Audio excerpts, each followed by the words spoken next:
संचिताकून फळ मिळाल्या जातं, परंतु निमित्त कशाचं लागतं? व्यवसायाचं निमित्त लागतं, कष्टाचं निमित्त लागतं. कष्टाचं जर निमित्त असेल तर आम्हाला धनाची प्राप्ती होते, भाग्यानं धनाची प्राप्ती होते. आणि भाग्य जर अनुकूल नसेल, आम्ही कितीही कष्ट केले ना महाराज, तर महाराज आमच्या जीवनामध्ये आम्हाला धनाची प्राप्ती होत नाही. पहिला मुद्दा सांगितला, इहलोकातलं भाग्य सांगतोय. धनाची प्राप्ती होणं हे इहलोकातलं भाग्य आहे. आता विश्वजित महाराज मला सांगा, आताच्या काळाला दोनाचे 4 हात होणं तेवढं सोपं आहे का? आताच्या काळाला दोनाचे 4 हात होणं, समजलं? दोनाचे 4 हात होणं म्हणजे चतुर्भुज होणं म्हणजे काय? लग्न होणं महाराज तेवढंही सोपं राहिलं नाही. आताच्या काळाला लग्न होणं तितकं सोपं राहिलं नाही महाराज. न माणसं चहा पाजवणारे आम्हाला आता चहा पाजवतात. कशा करता महाराज? तुम्ही जरा फिरता, तुम्हाला गावागावचे ठेपे माहित आहेत. आमच्या बब्या करता बघा ना, काय म्हणतात? आमच्या बब्या करता बघा. पत्नी मिळणं सुद्धा अत्यंत दुर्लभ आहे. विढाला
शरण येण्यासाठी मीच एक असा योग्य आहे.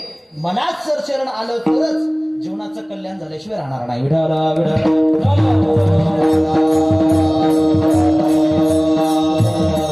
पण देवाला शरण जायचं, पण कसं गेलं पाहिजे? अनन्य भावानं शरण गेलं पाहिजे. अनन्य भावानं शरण जाणं म्हणजे नेमकं काय हो? अन्य आश्रयाचा त्याग करून केवळ भगवंताचा आश्रय स्वीकारणं, त्याला अनन्य भावानं शरण जाणं म्हणतात महाराज.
कसं जावं तर जगद्गुरु तुकोबाराने या ठिकाणी उत्तर दिलेलं आहे, सर्व भावे देवाशी, म्हणून या शरण जावे सर्व भावे देवाशी. तो हा उतरी न पार भव पुस्तर नदीचा. आपण जर शरण गेलो तर काय होईल?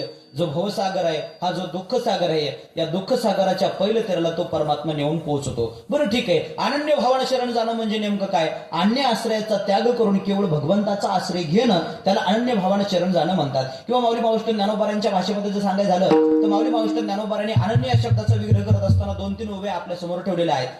जसं आईच्या उदरातील बालक, आईच्या गर्भातील बालक आईला सोडून बाहेरच्या व्यवहारालाही जाणत नाही, आणि बाहेर कोण आहे बाहेरच्या व्यक्तीला सुद्धा ते जाणत नाही. जाणतं कोणाला? फक्त आईला जाणतं. जाणतं कोणाला? जाणतं फक्त आईला.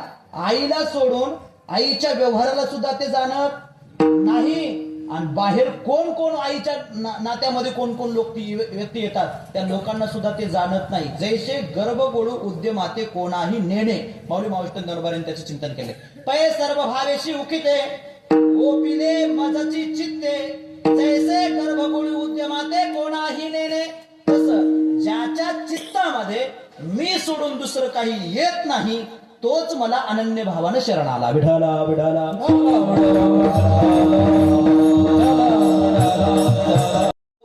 हे सांगतो. मला विश्वासाची पात्रता कोणाकडे आहे, विश्वासाची पात्रता आम्ही कोणाला मानलं पाहिजे याच्याकरता सांगतोय महाराज.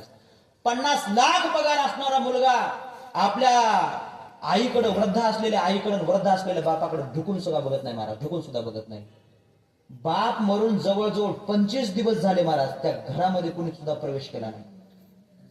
आई मरून जवळजवळ 20 दिवस झाले, त्या घरामध्ये कोणी प्रवेश केला नाही. शेवटी दुर्गंधी सगळ्या गल्लीनं पसरली. दुर्गंधी पसरल्याच्या नंतर शेजाऱ्या पाजाऱ्यांना कळालं, अरे जे दाम्पत्य या घरामध्ये राहत होतं ते आता कदाचित वारलं असेल, घरात बाहेर पडलं नाही.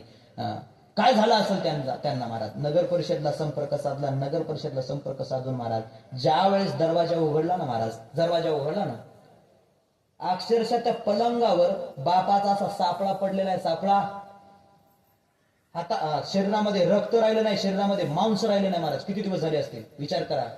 अंदाज लावला 25 दिवस झाले म्हणून. बरं ठीक आहे, बापाची ती अवस्था आहे. आईची अवस्था बघण्याकरता गेली. आई सुद्धा एका खालच्या आथरणावर पडलेली आहे. आईच्या अंगावर सुद्धा महाराज कातड सगळं शरीराला चिटकून पडलेलं आहे. आईचा चेहरा सुद्धा बरोबर व्यवस्थित दिसत नाही. कदाचित तुमच्याकडे फोटो येतील का उद्या परवा तुमच्याकडे, आल्याच्या नंतर बघून घ्या तुम्ही महाराज. आम्ही कोणावर विश्वास ठेवतो? या लोकांवर विश्वास ठेवल्याच्या नंतर महाराज हे लोक आमच्या विश्वासाच्या पात्रतेचे आहेत का?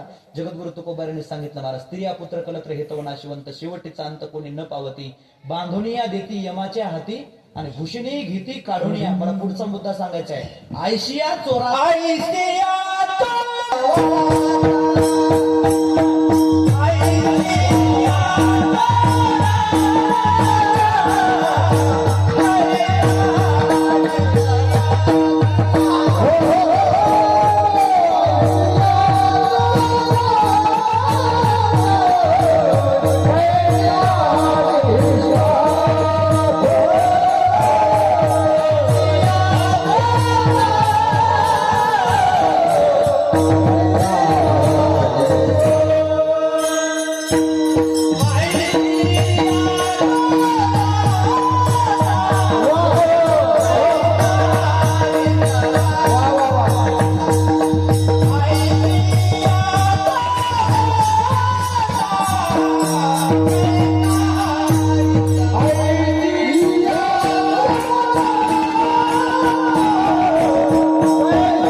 नाम